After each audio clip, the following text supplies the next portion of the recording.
hemos estado un poquito afectados a la garganta en estos días, pero ¿saben qué es lo hermoso? Que yo le decía a Miss Lesbia y a Kim que algo bueno había detrás de todo esto y que por algo estaba pasando, ¿verdad?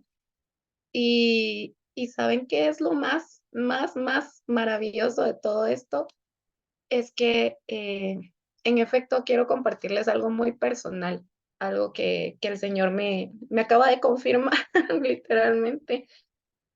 Y es que antes de entrar a mi casa, yo caí en cuenta de la fecha de hoy, ¿verdad? Y el día de hoy es 20 de septiembre. Y ahorita les voy a colocar por acá mi presentación. Denme un chancecito para ver cómo coloco esto. Antes de seguirles contando por acá.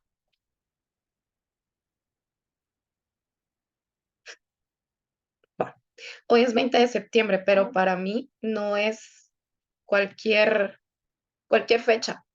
Eh, Hace 10 años que mi abuelita de parte de papá falleció, exactamente en una fecha como hoy, y no me cansaré de decir que lo que sucedió aquella noche hace 10 años me transformó la vida, de tal manera de que hoy, una noche como hoy, 10 años después, me tiene predicando una vez más y ese fue el honor que ella me dejó como legado. Y quería comentarles eso porque para mí pues es como un regalo de Dios esta noche y entenderlo precisamente ahorita en el tiempo de oración, entendí porque también eh, estaba pasando todo lo que estaba pasando en nuestra salud, ¿verdad? Pero no importa más nada si lo que queremos es honrar a Dios. Aquí estamos y precisamente de eso nos habla Santiago. Al final, Santiago nos está confrontando a una vida conforme a la voluntad de Dios. Eso es lo maravilloso que Santiago nos está enseñando. Y hoy vamos a empezar con el capítulo número 2. Vamos a hablar acerca del capítulo 2, que es un capítulo bastante fuerte, como todos los demás, pero creo que este nos confronta muchísimo en, en muchas cosas, en muchas áreas de nuestra vida, pero principalmente en nuestro diario vivir, ¿verdad? Conforme vayamos avanzando, iremos haciendo algunas confrontaciones con nosotras mismas para darnos cuenta cómo realmente estamos viviendo y cómo es que Dios nos demanda vivir y cómo bajo su gracia vamos a poder corregir lo que hasta ahora quizás hemos practicado mal, ¿verdad? Y me uno al que hemos hecho mal. En Santiago 2 tenemos el versículo número 1. Quiero leerlo junto con ustedes, que dice así: Hermanos míos, que vuestra fe en nuestro glorioso Señor Jesucristo sea sin acepción de personas.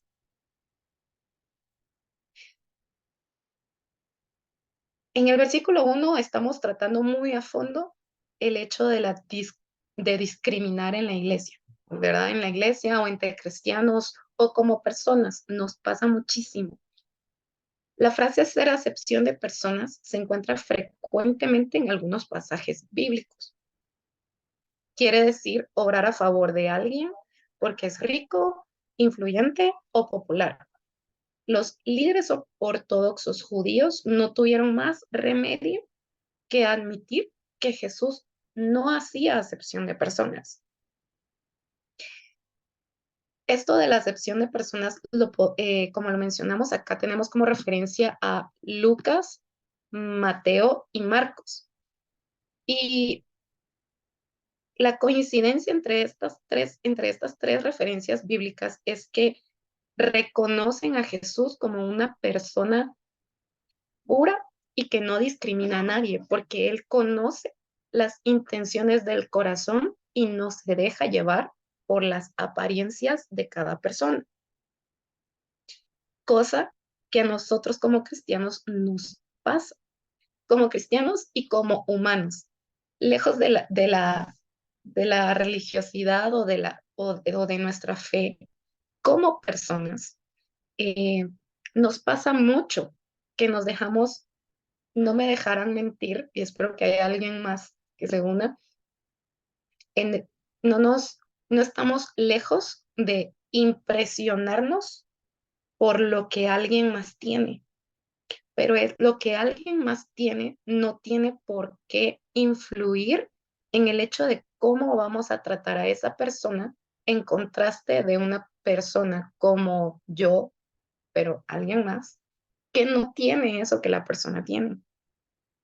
Qué me hace a mí eh, como persona, como mujer, como hija de Dios, querer darle una honra a alguien solo porque tiene algo que otra persona no tiene o que yo misma no tengo y que pretendo llegar a tener? Pero haciendo referencia una vez más, como les menciono, en Lucas 20:21, en Marcos 12:14 y Mateo 22:16, me encantó encontrar cómo le dicen al Señor Jesús: tú que no haces acepción de personas y que miras las intenciones del corazón, más no la apariencia, ¿verdad? Les estoy parafraseando, pero los invito a que puedan leer estas tres referencias bíblicas con mucho detenimiento y que puedan notar realmente el común denominador de estas tres citas. Y nos vamos a leer otra porción del capítulo 2, ¿verdad? Esta vez vamos a tomar los rangos del versículo 2 al versículo 4 y dice así: porque si en vuestra congregación entra un hombre con anillo de oro y con ropa espléndida, y también entra un hombre con vestido andrajoso, y miráis con agrado al que trae la ropa espléndida y le decís: siéntate aquí, siéntate tú aquí en un buen lugar, y le decís al pobre: estate tú allí de en pie, o siéntate aquí bajo mi estrado, ¿no hacéis distinciones entre vosotros mismos y venís a ser jueces con malos pensamientos? Esta parte específicamente de la Biblia es muy dura, demasiado dura. Y es lo que les mencionaba al principio. ¿Cuántas veces no hemos sido nosotros los que nos dejamos impresionar por ropa, por bienes o por algo sencillo que una persona tenga y, y queremos solo por eso? Queremos, porque lo hemos, estoy segura que tanto ustedes como yo lo hemos hecho en algún momento, con querer o sin querer, pero nos ha sucedido. Y, y queremos darle como un lugar de prioridad en el lugar en donde nos encontremos, un lugar de prioridad, pero si miramos a otra persona, como por ejemplo, viéramos a una persona en los semáforos que está pidiendo dinero, que no tiene suficiente para comer, ¿cuántos ha pasado por nuestra cabeza decir y juzgar y pensar tantas cosas en contra de esa persona sin saber ni tener constancia de qué es lo que lo llevó a estar en ese lugar? Sí, qué tan grande es su necesidad y qué tan grande puede ser de la necesidad de la otra persona que está ostentando joyas o cosas que aparentemente tiene que quizás no tenga. No sé si ustedes han puesto a pensar en eso, pero Santiago nos está llevando a que analicemos eso en nuestra vida. ¿Cuántas veces hemos sido nosotras en nuestro diario vivir, nosotras y nosotros en nuestro diario vivir, esas personas que no necesariamente que entren a un templo, pero que entren a una misma sala donde nosotros estamos? ¿Cuánto no vamos a juzgar teniendo esos dos panoramas? Teniendo el panorama que nos presenta Santiago, teniendo el panorama del rico y teniendo el panorama del pobre. Y esta parte nos habla mucho de favoritismo y de pretensión. El favoritismo, como hablaba el versículo 2 y 3, es en donde lo veo con que tiene lo que yo no tengo, entonces mi corazón pretende darle un lugar especial para que me pueda dar o que pueda yo sentirme cómo sería ser esa persona que tiene lo que yo no tengo.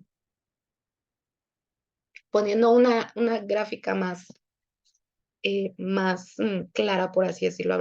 Se dice que en el antiguo tiempo, en el tiempo de Santiago, una persona que entraba con muchos anillos daba mucho a, había, alcancé a leer que había una cantidad de anillos que determinaba el estatus social, la cantidad de joyas en su vestimenta y la cantidad el tipo de telas que se portaba, denotaba su posición social.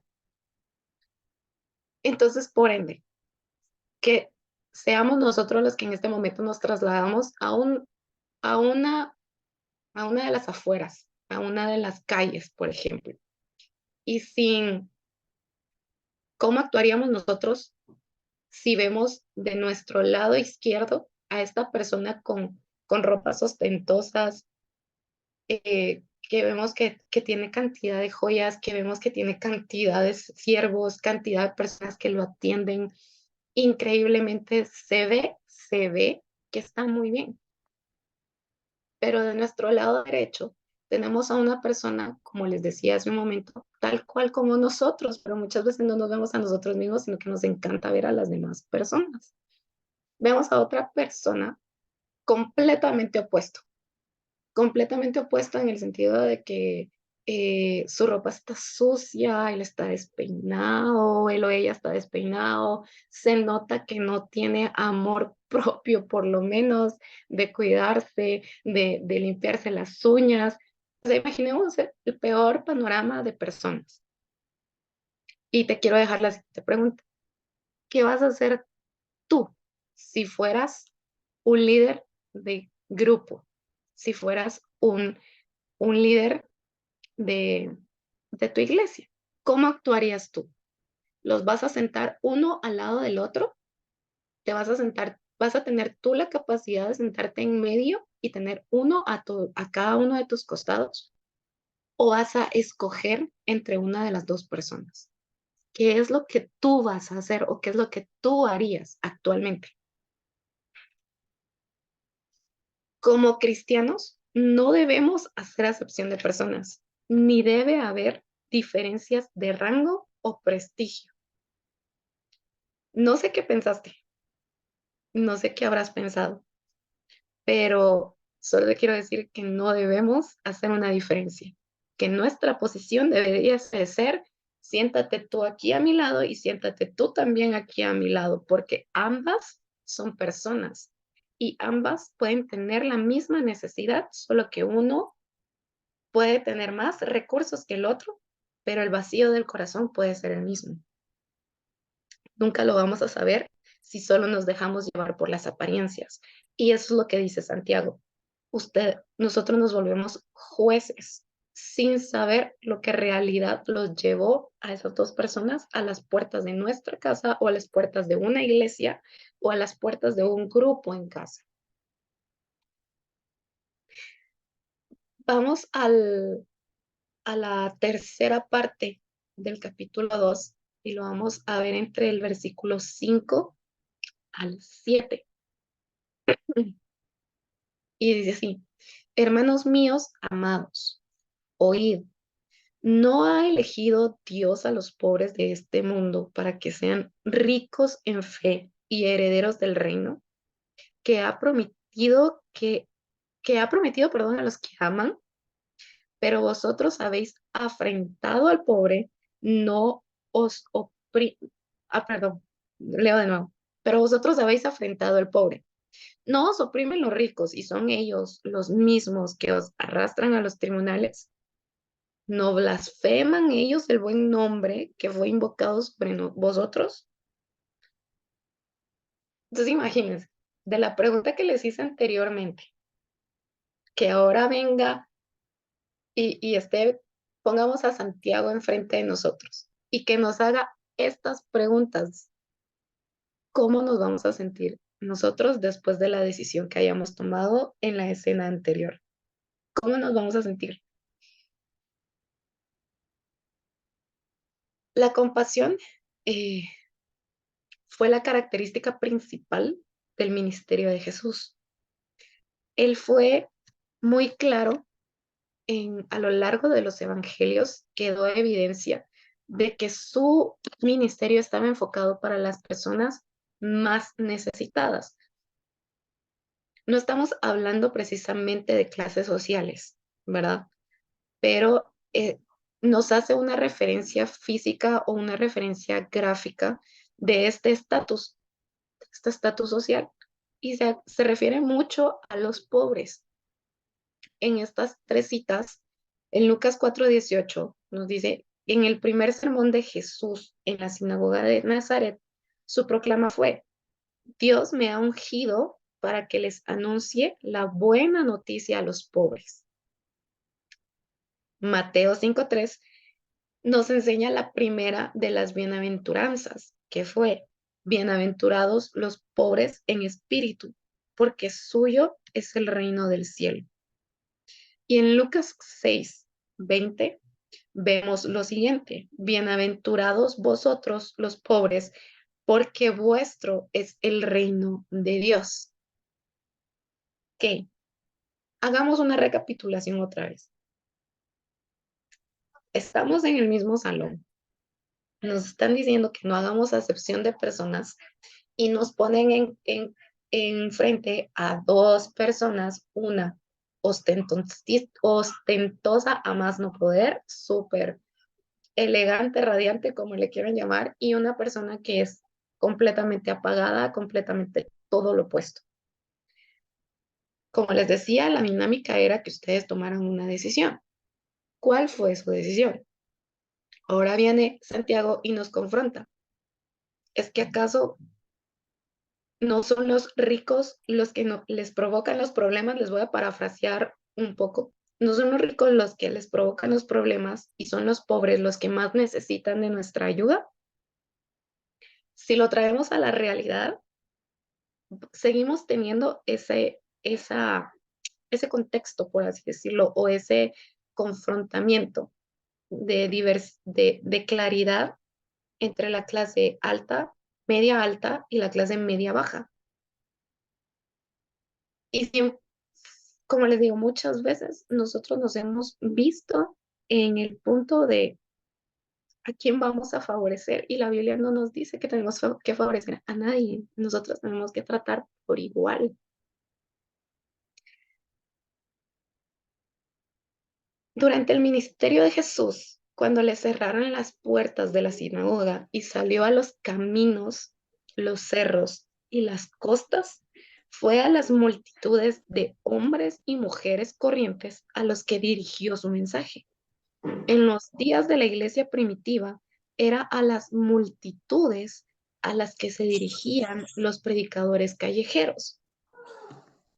Cuando llegamos a esta parte de la presentación, hablábamos con mis compañeras que lo tremendo que es, y noten ustedes y saquen ustedes sus conclusiones, cómo se predica el evangelio actualmente. Hay N cantidad de templos, como le queramos llamar, en donde se ve ostentoso. Y la palabra es la misma que declaran las personas que solo se paran en una esquina de una tienda con un micrófono que no sé cómo lo armaron, amarrado a una bocina, gritando a todo pulmón el Evangelio de Dios. La misma palabra predicada en dos escenarios completamente diferentes. Les pregunto, ¿ustedes cuál es el que realmente escuchan? Yo me he estado haciendo esa pregunta y les decía a ellas muy honestamente, muchas veces yo he dicho, estos señores están haciendo lo que yo no me atrevería a hacer. ¿Por qué? Porque no podría o no sabría cómo lidiar con el que dirán. Entonces viene Santiago y me dice, ¿por qué estás haciendo acepción de personas?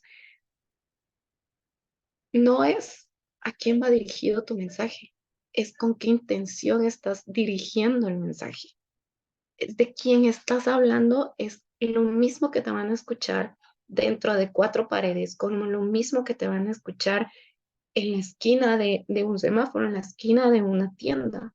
Es la misma palabra, es el mismo evangelio.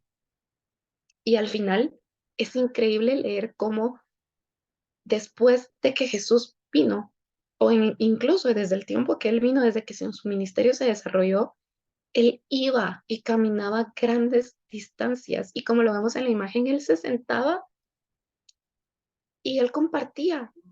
Él le encantaba compartir y por eso hablábamos de compasión para todos, porque le encantaba enseñar amor, enseñar compasión y demostrar él lo que nosotros deberíamos de hacer y ser como personas. Y cómo después de su ascensión, todos los predicadores que se desarrollaron, me toma mucho por impresión el leer que se dirigían a las multitudes y cómo es que les llamaban predicadores callejeros. Imagínense ustedes que a cada uno de nosotros nos digan predicadores callejeros, lejos de ser una ofensa, sería un gran honor. Espero que algún día algunos nos animemos, ¿verdad? Pero callejeros ya fuera de nuestra casa ya es predicar la palabra. Santiago no les cierra la puerta a los ricos, ni mucho menos. No estamos hablando de eso. Está diciendo que el Evangelio de Cristo les resulta especialmente atractivo a los pobres, porque son bien recibidos los que no tenían a nadie que los recibiera y porque se sienten apreciados los que el mundo considera que no valen nada. Por eso les hacía como que el contexto también y el contraste. Muchas veces por dejarnos llevar por las apariencias, dejamos de ver lo que los discípulos reconocían en Jesús que él veía el corazón y las intenciones de las personas. Y muchas veces, como les decía, el vacío, la pobreza se encuentra en nuestro corazón, en nuestro espíritu. Y es a esa pobreza que Jesús vino a levantar, que Jesús vino a predicar. Entonces, como puede ser una persona que tenga muchas posesiones, pero su corazón está vacío, como puede ser una persona que no tenga nada, pero que y también su corazón está vacío.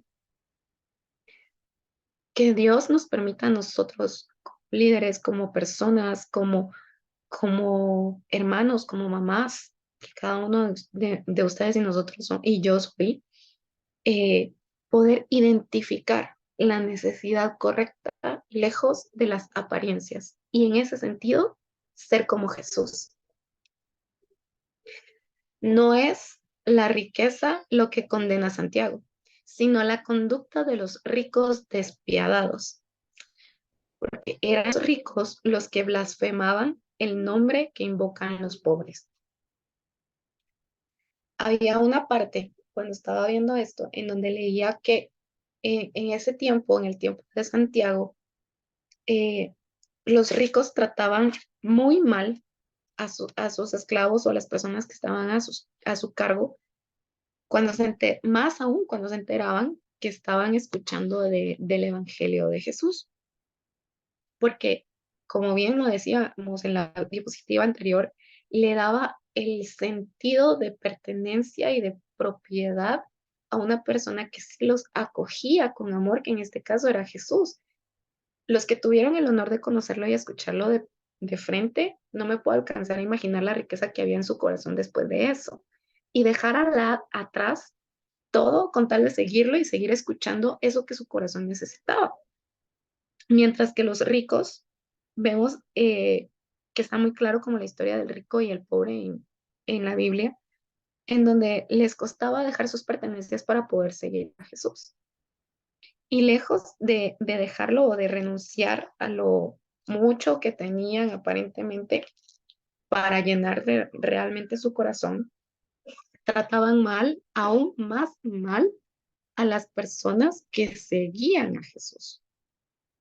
Entonces, imagínense, vuelvo y repito el escenario, perdón que se lo repita tanto, pero me contrasta mucho esa escena que si tomamos la decisión de sentar al lado a la persona que vimos frente a nosotros, que tenía joyas, que tenía ropas finas y todo, porque nos va a dar beneficio para el ministerio, nos puede traer buena gente, debe conocer mucha gente, entonces vamos a crecer, nos van a conocer, va a pasar tal cosa, va a pasar tal otra, nuestra mente puede pensar en muchas cosas, pero no sabemos lo que esta persona al salir de este salón testifica con su vida.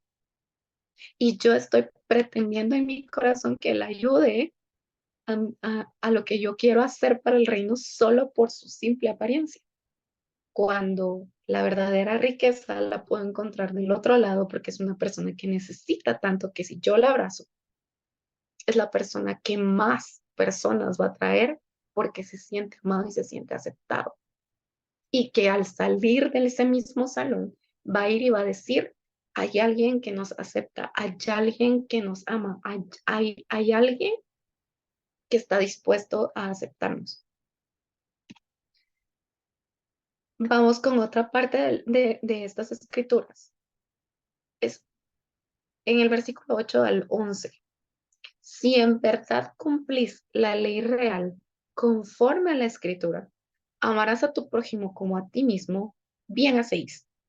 Pero si hacéis acepción de personas, cometéis pecado y quedáis convictos por la ley como transgresores. Porque cualquiera que guarde toda ley, pero ofendiera en un punto, se hace culpable de todos. Porque el que dijo, no cometerás adulterio, también ha dicho, no matarás. Ahora bien, si cometes adulterio, pero matas, ya te has hecho transgresor de la ley. Esta parte es muy, muy dura.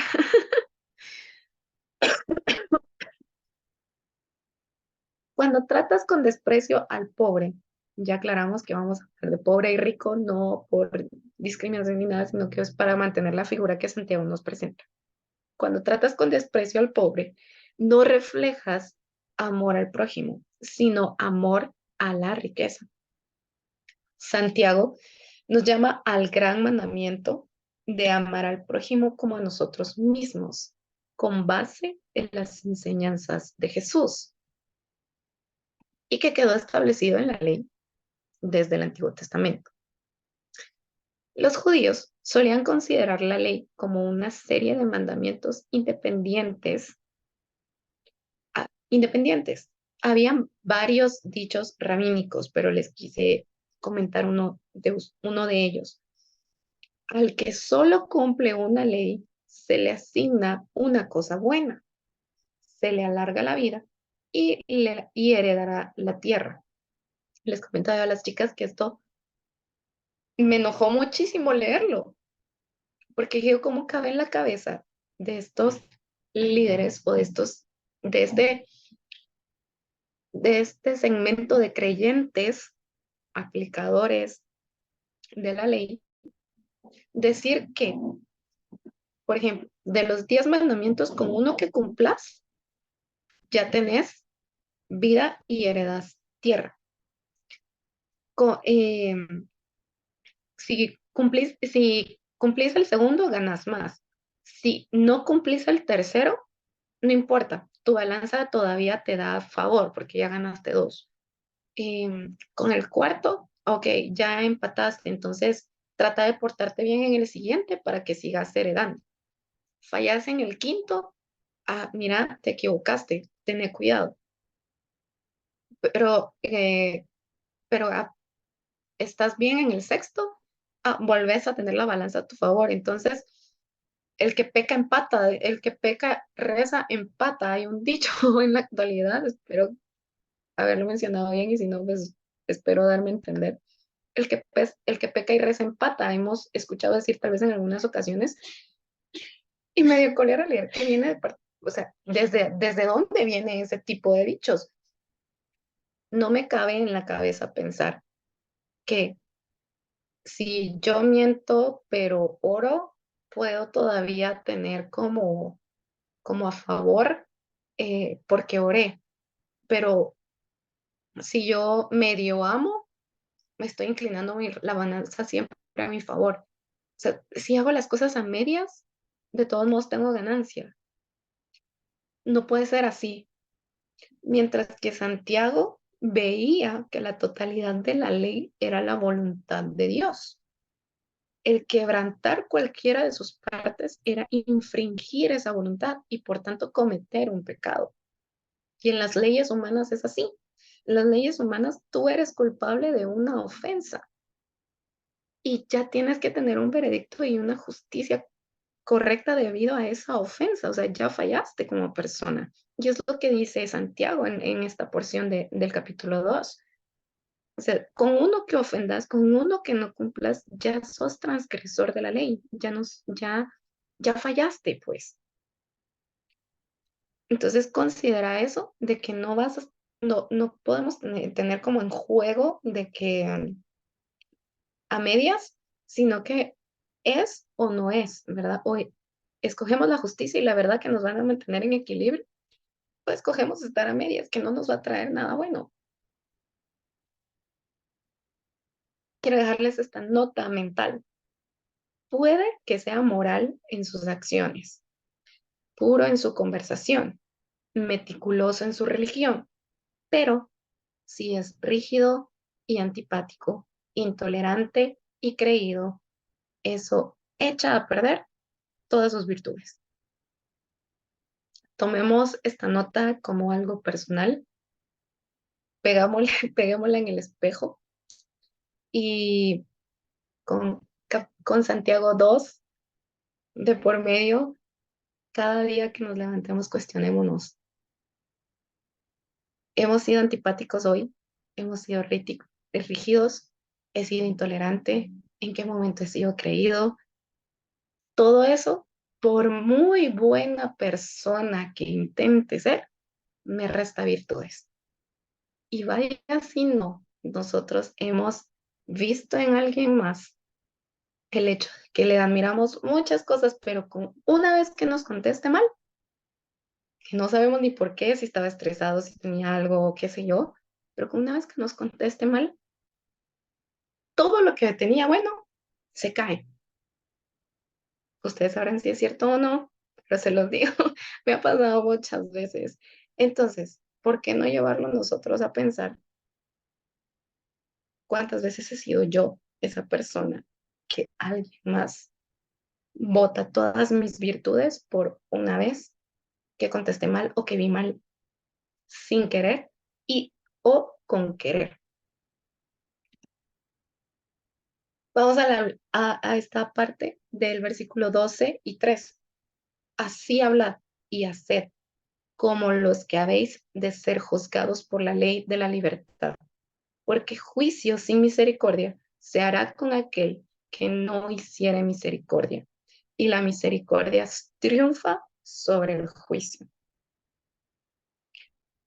Me he topado con algunos videos, a mí me gusta mucho ver videos de criminalística. Es un poco raro de mí, pero me gusta mucho por el tema de cómo se juzga el crimen cometido. Y hace algún tiempo me topé con un video de esposas que querían demandar a sus esposos, pero hubo uno que me llamó muchísimo la atención porque la señora no trabajaba, no generaba nada de ingresos y solo le estaba absorbiendo a la persona. Y estaba la jueza escuchando ambas partes y el señor, el esposo, solamente presentó un par de argumentos en decir, miren, estoy dando más de lo que gano y yo ya no puedo dar más, necesito que me bajen la cuota. Yo sí quiero hacerme cargo de mis hijos, pero no puedo con lo que me están pidiendo. Entonces yo tengo tal y tal trabajo, tenía como 4 trabajos del señor para poder cumplir con la cuota que le habían asignado anteriormente. Y esta era una juez, mujer, y ella escuchaba la parte del señor y escuchaba la parte de la señora donde le decía, no, es que no alcanza, los niños necesitan esto, necesitan lo otro, necesitan tal cosa. Entonces viene la jueza y le empieza a preguntar, ¿y usted trabaja? No. ¿Y usted lleva a la escuela a los niños? No, solo cuando tengo tiempo. Em, ¿Y usted qué es lo que hace durante el día? Pues yo miro tele y limpio la casa y veo a los niños cuando están en la casa. ¿Y cómo pretende generar ingresos? No porque por eso está mi ex esposo para que nos mantenga. Yo veía el juicio y veía la cara de la jueza cómo le iba cambiando el semblante al escuchar que la señora no hacía nada por su familia, nada más que solo pedir, pedir, pedir y absorber. Y que no tenía la más mínima intención de decir, mire, yo tengo un trabajo, pero no me alcanza y necesito que me ayude o qué sé yo. Ella no hacía absolutamente nada, era, perdón la palabra, pero no la mantenía. Entonces viene la jueza y cuando da su veredicto final, le dice, te voy a conceder la petición, te voy a conceder el seguir manteniendo la ayuda de tu ex esposo, pero la voy a reducir porque él me está demostrando que tiene N cantidad de trabajos y que no le es posible cubrirlo. O sea, él sí está siendo una persona productiva y y tú no estás haciendo nada, por lo que te disminuyo la cantidad que vas a recibir mensualmente y te exijo que encontres un trabajo para cumplir con la otra cantidad y sacar adelante a tus hijos. De no ser así, te vas a enfrentar a un nuevo juicio para ver la custodia de tus hijos. La señora fue de espaldas y todo, pero yo lo que admiré fue cómo la jueza fue tan justa en haber tomado la palabra del Señor en decir, miren, ya no puedo. O sea, quiero, pero no puedo la cantidad. Y en haber escuchado la otra parte en donde no había la más mínima intención de absolutamente nada. Entonces eso es lo que nos habla Santiago. Si hablan así y hacen lo que quieren, ¿cómo cómo vamos a ser juzgados por la ley de la libertad? Si no tenemos misericordia, no podemos pretender que tengan misericordia con nosotros. Si nosotros no amamos, no podemos pretender que nos amen a nosotros. Si no hacemos muchas cosas, no podemos pretender recibir lo que nosotros no hacemos. Entonces me imaginaba en esa postura a nosotros, una vez más como cristianos, ya sea siendo el esposo o siendo la esposa, y a Santiago siendo el juez, enderezándonos y diciéndonos, mira, o te enderezas, porque al final no te voy a dar los privilegios que me estás pidiendo. ¿Cuántas veces ha sido Dios así con nosotros? Obediencia. Dios nos ha ordenado leyes inalterables. Se requiere de una obediencia completa y consistente si se pretende alcanzar la madurez espiritual. Al principio del estudio hablábamos que Santiago nos llevaba a un nuevo nivel de madurez en Cristo. Obediencia, la no discriminación y el no favoritismo y la compasión para todos nos van a ayudar a alcanzar un nuevo nivel si lo obedecemos como debe de ser. Al creyente se le manda que acepte a su hermano con cortesía, compasión y consistencia. Esta es la parte que les quería compartir de Santiago capítulo 2. Espero que haya sido de bendición y que reten mucho nuestros corazones, porque como les digo, a mí sí me tocó un montón y sigo con la imagen aquí que les dejé y tenganla presente, porque cuántas veces hemos sido nosotros los que nos dejamos llevar por apariencias, cuando lo que debemos de ver como Jesús veía es el corazón y obedecer su palabra, ¿verdad? Y poner en la balanza justicia y no nuestro, nuestro favor como tal. Les cedo la palabra a Miss Lesbia.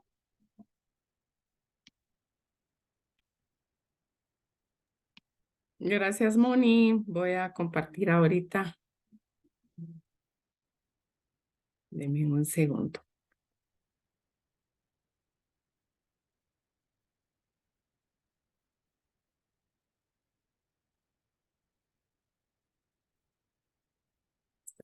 Solo pregunto si se mira. Sí, Miss. Gracias. Sí. Gracias. Bueno, interesantísimo leer el capítulo 2, ¿verdad? Aquí Santiago hace una advertencia a tener cuidado con la fe que no tiene obras. Aquí viene otro tema. un tema importantísimo. En el capítulo 1 también se menciona mucho la fe. Y el capítulo 1 haciendo como que un resumencito, ¿verdad? Se recuerdan que Santiago les está escribiendo a las 12 tribus que están en el exilio, que están pasando situaciones difíciles, ¿verdad? Pruebas. Y los exhorta a tener fe, a pedir sabiduría. El tema de ricos y pobres, al de hacer hacedores de la palabra, ¿verdad? Y aquí el tema de hoy va a ser eso, hacedores de la palabra, la acción que todo cristiano debe tener, no solo teniendo fe, ¿verdad? No solo la fe. Vuelvo yo a mencionar a Lutero, porque al estar haciendo los estudios y viendo los comentarios, me llama la atención que Lutero separa la carta del canon del Nuevo Testamento. A Lutero no le gusta la carta, porque se recuerdan que les habíamos mencionado que para él fue como algo que le picaba, que le molestaba, ¿verdad? E incluso negó que la haya escrito el apóstol Santiago. Yo no me hubiera imaginado que Lutero tuviera esa idea de libro, porque él practicó la fe y las obras, ¿verdad? Pero se menciona mucho de que no le gustaba el libro. Y así como a él, a otros tampoco. A mí me toca Santiago 2, del 14 al 26, y el tema general sería ayudar a otros. Y aquí hay un bosquejo así general, ¿verdad? Pequeñito, 3 temas.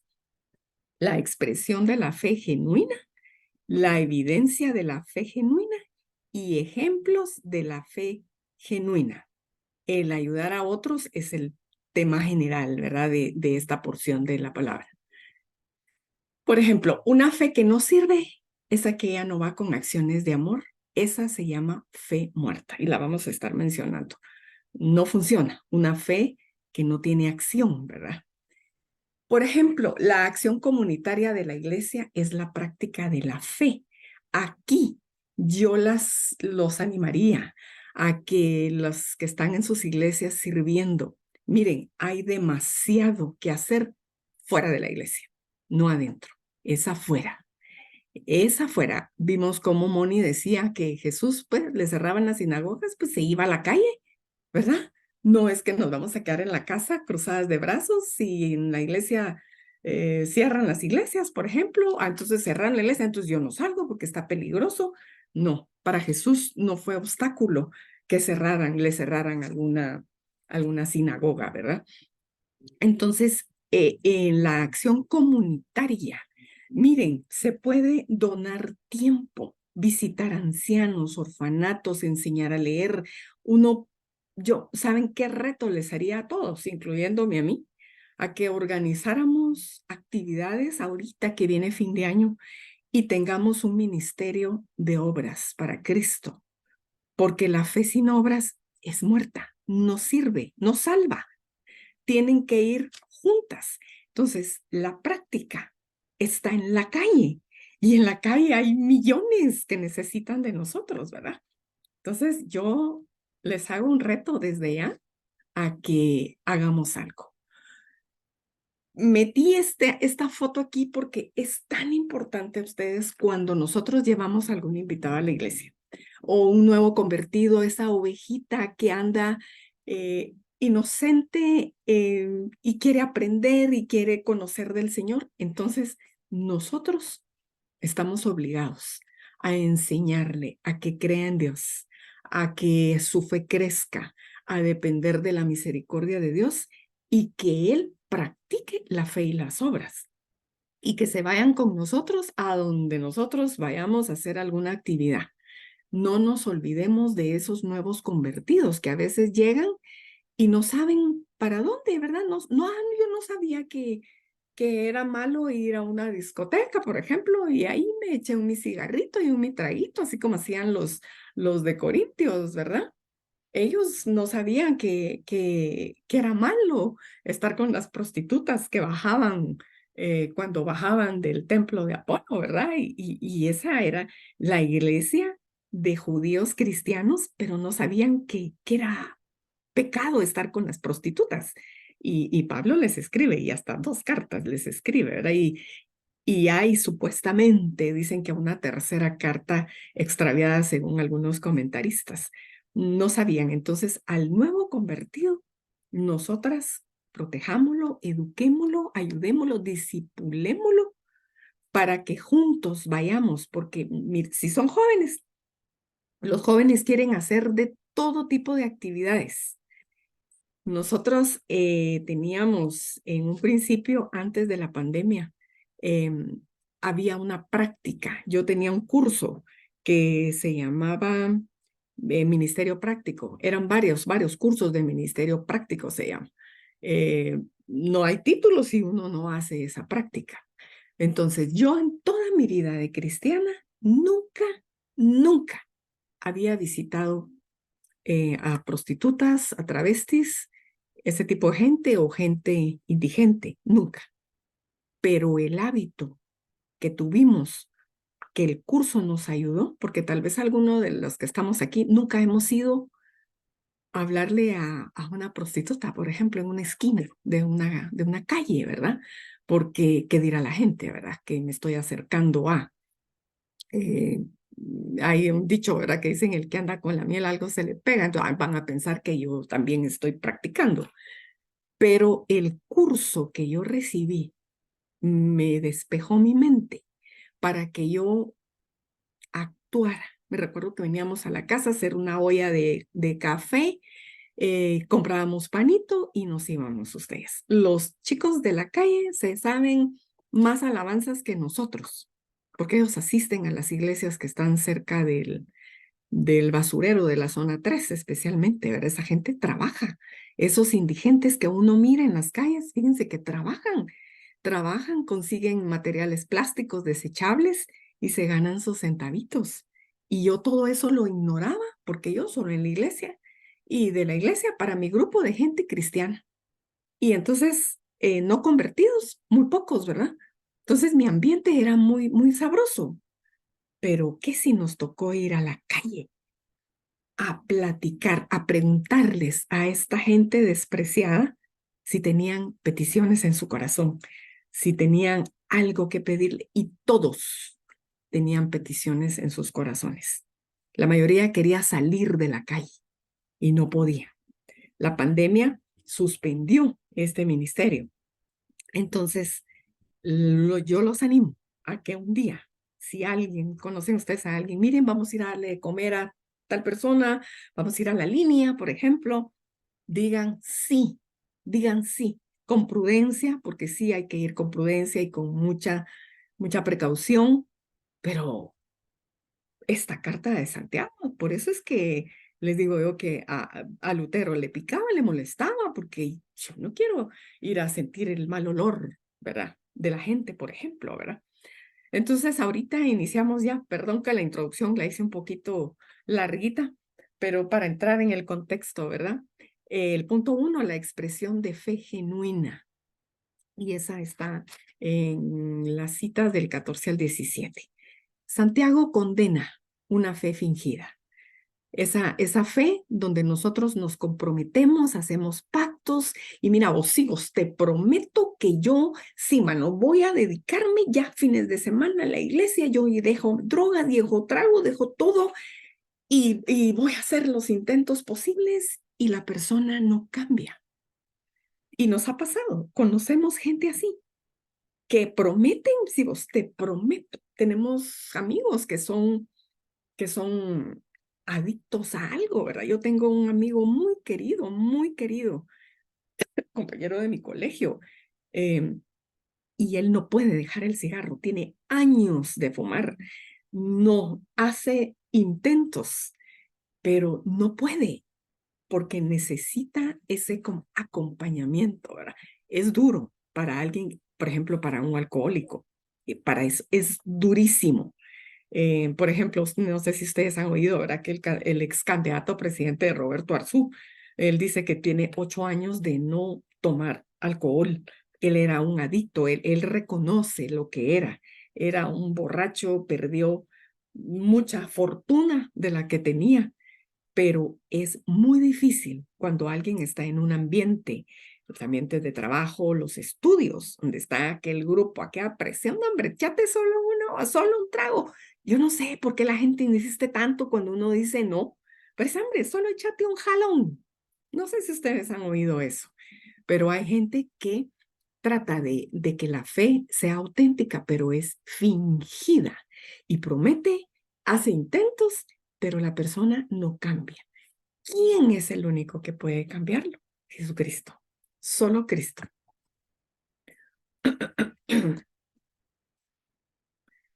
El versículo 14 inicia con una pregunta. Hermanos míos, ¿de qué aprovechará si alguno dice que tiene fe y no tiene obras? Pues de nada, ¿verdad? Porque es una pretensión falsa. ¿Podrá la fe salvarle? No. Decir que se tiene fe no es suficiente.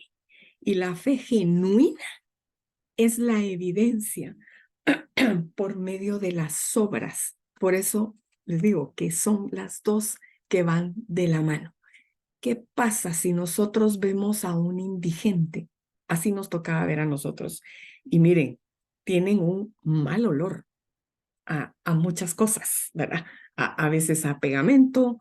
Este señor, si nosotros nos encontráramos a un señor así en la calle, miren, puede oler a vómito, a orines, a feo.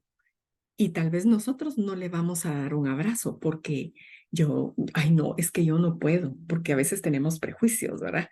Y no, fíjate que no aguanto, me da náusea, por ejemplo. El versículo 15 y 16 dice, y si un hermano o una hermana están desnudos y tienen necesidad del mantenimiento de cada día, y alguno de vosotros les dice, id en paz, calentados y saciados, pero no les dais las cosas que son necesarias para el cuerpo, ¿de qué aprovecha? Y eso es urgente. Necesitan comer. Es una prioridad. ¿Cuánto yo he oído, verdad? Miren, no tengo trabajo y la gente dice, ay, es que lo siento, que Dios te bendiga. No, tiene que haber una acción de meterse la mano a la bolsa y dar. De eso se trata. No solo de decirle, calentados y saciados e id en paz, ¿verdad? Voy a orar por ti. No, es la acción, son las obras. ¿Y cómo reaccionamos si un hermano necesita alimentarse cada día y está desnudo? ¿Qué hacemos? ¿Qué hacemos nosotros? Hay gente que a veces uno le quiere dar comida y ellos no aceptan. No, ellos quieren dinero. Y ustedes ya saben, ¿verdad? Que el dinero lo van a usar para irse a una cantina o para ir a comprar drogas o algo. Lo conveniente es darles comida. Dejémonos de prejuicios y de excusas. Santiago nos exhorta a que tenemos que dar. El verbo dar, ¿verdad? El versículo 17. ¿Cómo es la fe sin obras? Muerta. No sirve. ¿De qué sirve que yo estudie tanto, que yo tenga un título y que yo esté todo el día leyendo la Biblia y estudiando? ¿De qué sirve si yo no hago obras? ¿De qué sirve que me toquen el timbre de mi casa y digo, ay, no salgo porque de plano va a ser alguien que pasa pidiendo? Y yo estoy estudiando porque tengo que aprender para educar a la gente. Y yo no salgo a la puerta de la casa si va alguien pidiendo comida y yo le doy. De nada sirve que yo lea la palabra. No sirve, lo dice Santiago, es una fe muerta. Es inútil mi fe. Es improductiva y es estéril. No va a ninguna parte. Qué fuerte es Santiago, ¿verdad ustedes? Son las dos cosas juntas. Es creer en Dios, claro que sí, pero es hacer algo por el prójimo. Moni habló del prójimo. Inicia el capítulo 2 con el prójimo. El amor al prójimo es decía en un comentario que amar al prójimo es la reina de las leyes. Y el amar al prójimo, el Señor nos lo pone en el Antiguo y en el Nuevo.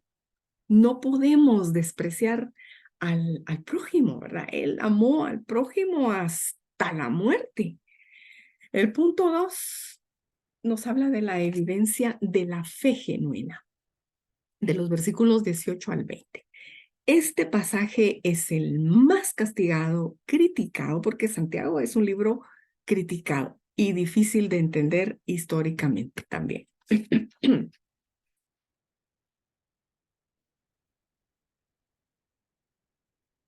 Los versículos dicen, pero alguno dirá, tú también tienes obras y yo tengo obras.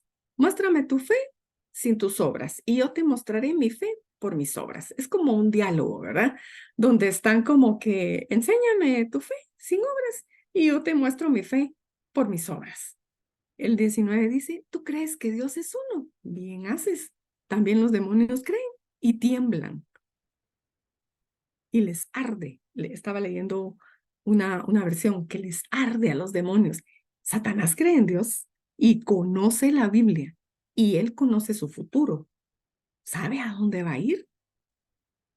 El 20 dice, ¿mas quieres saber, hombre vano, que la fe sin obras es muerta? El hombre vano es aquel que no es humilde, que no reconoce que está en un error y tiene una fe falsa y finge y es un gran actorazo. Nos puede engañar a nosotros, pero al Señor nadie lo podrá engañar, ¿verdad? Encontré yo 3 tipos de obras en el Nuevo Testamento. Las obras de amor de las que habla Pablo y habla Santiago. Acciones de amor con propósito de darle la gloria a Dios. El ir a visitar a este tipo de gente. ¿Cuánta? En todo el mundo hay este tipo de gente, esos niños desnutridos, ¿verdad? En el oriente de Guatemala, ¿cuánto niño hay que comen hierbitas porque la tierra es muy seca? No hay verduras, no hay frutas como Escuintla, que es un departamento que llueve casi todos los días. Ahorita pues no sé cómo estará la lluvia en Escuintla, pero en Escuintla hay un territorio especialmente que llueve todos los días. Bendecida la tierra nuestra. En el occidente, las hortalizas, ¿verdad? Shela, ir a ver aquellos cultivos, esa bendición que yo les decía, nuestra tierra es bendecida por Dios. Y nosotros a veces vamos a servir, vamos a dar ese servicio, que vamos a ir a darle de comer a los niños y la gloria no la tomamos para nosotros. Es que yo fui, es que yo les llevé, es que no solo nosotros fuimos, nadie más fue. Y no, el Señor no quiere que nosotros nos vanagloriemos y ser creídos, ¿verdad? Porque Moni mencionó ahí la palabra creídos, ¿verdad? Que si somos creídos nosotros, porque nos pega, Santiago nos hace esa pregunta, ¿verdad? ¿Somos? Las obras de la carne son los pecados humanos, esos deseos de la carne que nos llevan a hacer cosas que no le agradan al Señor. Y las obras de la ley, de cumplir los mandamientos, que éstas no salvan. Y esta es una batalla que tiene Pablo y Santiago con ese contexto de ellos, ¿verdad? Porque los judíos están arraigados a la ley de Moisés y no quieren creer en lo que el Señor les ha enseñado, ¿verdad? Que no es la ley la que los va a salvar, sino es Jesucristo. El ejemplo, el tema 3, el ejemplo de la fe genuina. Vemos a 2 personajes del Antiguo Testamento, del versículo 21 al 26. Una fe que no produce obras, los vuelvo a repetir, es una obra que está muerta. Y en el 21 leemos que no fue justificado por las obras Abraham, nuestro padre, cuando ofreció a su hijo sobre el altar. Santiago explica que la fe de Abraham se hizo patente por medio del sacrificio de Isaac, de su hijo. La perfección de la fe en el versículo 22, ¿no ves que la fe actuó juntamente con sus obras y que la fe se perfeccionó por las obras? Siempre hablando de Abraham y de la perfección de la fe. Y el versículo 23 dice, y se cumplió la escritura que dice, Abraham creyó a Dios y le fue contado por justicia y fue llamado amigo de Dios. Qué honor el que tiene Abraham, que el Señor le ha llamado mi amigo. La fe encuentra su plenitud en la acción, en esa acción que hizo Abraham cuando levanta el cuchillo. Ustedes se pueden imaginar, va con Isaac solos. Se cree que la foto que van a ver ahorita es, creo que sí la vieron, ¿verdad? Al principio, que Isaac ya está mayor, no es un niño, ya es como un adolescente. La fe de Abraham encontró su plenitud en la acción, porque él le obedeció a Dios, no puso peros, era su único hijo al que iba a sacrificar. Y él se desprende, desgarrador momento, al estar en el altar. Y todavía Isaac le pregunta, ¿y dónde está la ovejita que no la miro, verdad? Y él le dice, Dios proveerá. Yo me imagino ese estómago de Abraham hundido, su corazón, su presión, el azúcar, no lo sé. Iba a sacrificar a su hijo, pero era una orden de Dios. Amaba a Dios hasta sacrificar a su hijo. El 24 dice, vosotros veis pues que el hombre es justificado por las obras y no solamente por la fe. Pero patentizó cuando estuvo dispuesto a sacrificar a su único hijo, cuando entendió que Dios se lo demandaba. Fue por obediencia al Señor, y eso a él le fue contado y lo hizo un hombre justo. El versículo 25 nos habla de, asimismo dice también Rahab la ramera, sabemos, ¿verdad? Ese calificativo que se le da en el Nuevo Testamento. No fue justificada por obras cuando recibió a los mensajeros y los envió por otro camino. A Rahab se le reconoció la acción que hizo como prueba de su fe, porque Rahab creyó que esos hombres, esos 2 espías, pertenecían al pueblo de Jehová de los ejércitos. Ella ya había oído, con Rahab fue, la fe viene por el oír. Alguien le fue a contar, no sabemos si fue algún cliente que llegó a su casa, ¿verdad? Porque sabemos a qué se dedicaba y que le contó, viene un pueblo que hicieron que el mar se abrió y vienen con un Dios, vienen con una nube. ¿Qué le contaron a Rahab? Y ella creyó, bajo amenaza de muerte. Entonces a ella le fue contado también. Ella es un ejemplo de un personaje con fe, ¿verdad? Famosa en la historia judía, dio refugio a los espías israelitas, ¿verdad? Si ustedes quieren leer en Éxodo, por su fe nunca hubiera corrido el riesgo de comprometer su futuro. No se imaginaba esta mujer lo que iba a significar para la humanidad, para nosotras. Según Mateo 5, es la madre de Booz, de la genealogía de Jesús. No hay una sangre real, no hay sangre azul, es una sangre de una prostituta y de ahí viene Jesús. Por eso nosotros no podemos despreciar a la gente, no preferir al que va adornado, con lo que decía Mónica, al que lleva anillo, al que llega con marca de carro, carro último modelo. No, para el Señor Jesús todos somos iguales. Fe y obras son inseparables. Son los 2 lados de la moneda que representan nuestra experiencia con Dios. Aquí puse yo un comentario porque al estar estudiando vemos que dicen que Pablo y Santiago se contradecían. No, no se contradecían. Para Pablo, él peleaba mucho con ese legalismo, ¿verdad? Que los judíos decían, es que debo guardar la ley para ser salvo. No, debo guardar la ley de Moisés. Y para Santiago, las obras son la forma de vida de un cristiano, nuestro estilo de vida como hijas de Dios. Son obras de amor, son frutos. Santiago ve los frutos, se centra en los frutos de la salvación. Es el exterior lo que yo hago, ¿verdad? Cuando él refiriéndose a los frutos. Y en cambio Pablo se centra en la raíz de la salvación. ¿Qué me pasa a mí internamente? Y para Santiago es, ¿qué me pasa exteriormente? ¿Cómo doy evidencias que yo tengo a Cristo? Por mis frutos, porque mi accionar el darle al prójimo, ¿verdad? ¿Y cómo saber que eres cristiano, según Pablo? Y para Santiago, ¿cómo demostrar que eres cristiano? Así que los dos, para mí, llego a la conclusión que Pablo y Santiago no se contradicen, porque ustedes llegan a tener otro estudio y observan que hay contradicciones entre ellos dos. La conclusión está en el versículo 26, ¿verdad? La fe y obra son tan esenciales la una para la otra. Es como cuerpo y espíritu. Uno sin el otro no pueden y no hay vida. El humano estaría muerto, ¿verdad? Sin la evidencia de las obras, la fe es muerta. La fe verdadera contribuye al crecimiento y el tema que para mí es central en esta carta, la madurez espiritual nuestra.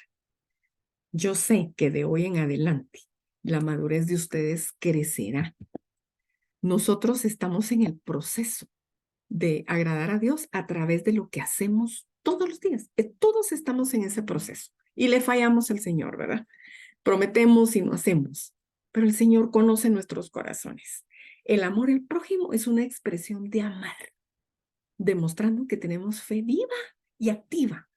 Es viva y activa, no solo fe. Tienen que haber obras en nuestros corazones y lo tenemos que reflejar. Como les digo, nuestro estilo de vida nos va a definir con fe viva y activa. Seamos creyentes de fe viva, de fe que produce obras que agradan a Dios, para darle a Él todo el honor y la gloria por los siglos de los siglos. Así que esta fue la parte mía del estudio. Quisiera escuchar comentarios. ¿Cómo ven este pasaje, este capítulo? Me encantaría oír sus comentarios.